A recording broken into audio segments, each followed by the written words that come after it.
My name is Louis Anthony Ortiz. I was born in Lawrence, Massachusetts and raised in Amherst. I attend the University of Massachusetts Amherst, where I am pursuing a natural resource conservation degree.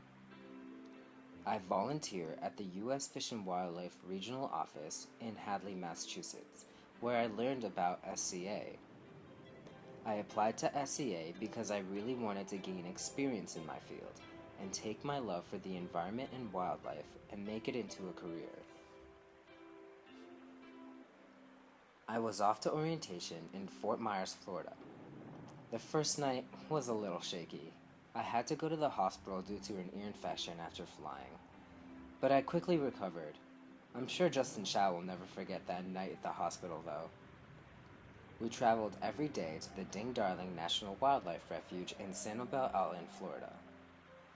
At orientation, the refuge members and staff gave us insight on the U.S. Fish and Wildlife Service and helped us prepare for what was to come during our internship.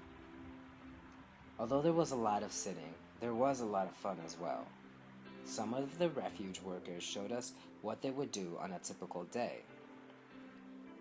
We also got to kayak around the mangrove forest and witness the wildlife around the area. Afterwards, we received a tour through the wildlife drive at the refuge. The refuge workers were very friendly and energetic. We had a chance to get to know the workers on a more personal level. Things like their background, how they got to where they are today, and challenges they had to overcome. At the beginning of orientation, we were given challenge projects that were designed to help us come up with solutions to problems the refuge was facing. With the help of the workers, we came up with our own solutions. This also helped the refuge workers come up with ideas that they haven't thought of yet. Hopefully, we helped in any way that we could. After a fun-filled week at orientation, I was off to the last frontier.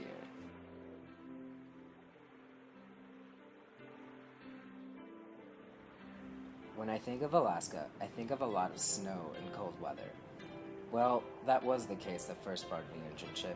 In fact, it snowed the day I landed. I began my internship by doing prep work and training for one of the field projects I was going to attend. There was a lot of cutting and laminating of maps and nest cards, so that every group that was going had plenty of them. My training consisted of basic aviation class and dunker training. At first, I was a little scared of dunker training, but once I got it the first time, I wanted to keep going. My supervisor, Julian Fisher, told me about a possible earlier field project that was happening in Fairbanks, Alaska. Of course, I accepted it. I departed Anchorage with a volunteer biologist, Niels Dow. We flew to Fairbanks and drove to the Chena Hot Springs where 150 nesting boxes holding golden-eye ducks were put up. Our job was to check every one of them. After a duck was caught, Niels would do measurements on the bird, and I would go up to the box using a ladder to count and candle the eggs.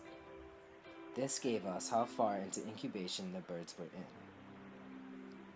Aside from the golden-eyed ducks, different birds such as boreal owls were nesting as well, which were my favorite to find. We even found hatched baby owls. On our way back to Anchorage, we stopped at Denali National Park. A huge exhibit of the different kinds of wildlife was put up, and I got to grab some stuff at the gift shop to remember the trip. I set off to Bethel, Alaska to the Yukon Delta National Wildlife Refuge with wildlife biologist Dennis Marks so that we can begin getting gear ready for the next project. After a couple of delays due to ice coverage on the rivers, we headed to Chivak, a small village where we leave our boats to travel the delta. Afterwards, we boated to Kanagiak, where me and Julian set off the next day to do our plots. Plots are areas selected randomly that are a quarter by a half mile long. Our goal was to find as many birds as we could nesting on the plot. We saw a lot of wildlife, such as cranes, swans, common and spectacled eiders, as well as different types of geese. We would flush the bird and fill out a nest card for every nest. We would then take the eggs and float them on the water. This is another way of telling how far into incubation the ducks or geese were in. We used a GPS to mark the nest and to make sure that we stayed on the plot. This project required a lot of stamina because there was a lot of walking. Definitely hard work, but very rewarding. I even had a chance to see a Steller's eider, a threatened duck that was thought to have stopped nesting in the area due to unknown reasons. There are some speculations on what could have caused the decline, but the true reason still remains in the air and nobody knows. I knew this internship would leave me homesick. Luckily, I was able to find a slow-pitch softball league in the Anchorage that picked me up to play. I am an avid softball player back home, and doing this allowed me to find my home away from home, I guess, on my time off. My teams treated me like family and were awesome. The last field project I was supposed to attend had me going back to the tundra of the Yukon Delta to ban cackling Canada geese. However, due to an unfortunate accident 3 days prior to the trip at a softball game, I was unable to attend. The doctor at the hospital advised me not to. Yes, I went to the hospital again. I am starting to see a pattern here though. Nevertheless, I quickly recovered and decided to stay and continue my work at the office. In the meantime, I was helping enter data into the computer from our last field project in the Yukon Delta. Altogether, over 2,000 bird nests were found from every group. Also, water samples were gathered from each plot, and I got to test the salinity of the water and enter that into a spreadsheet.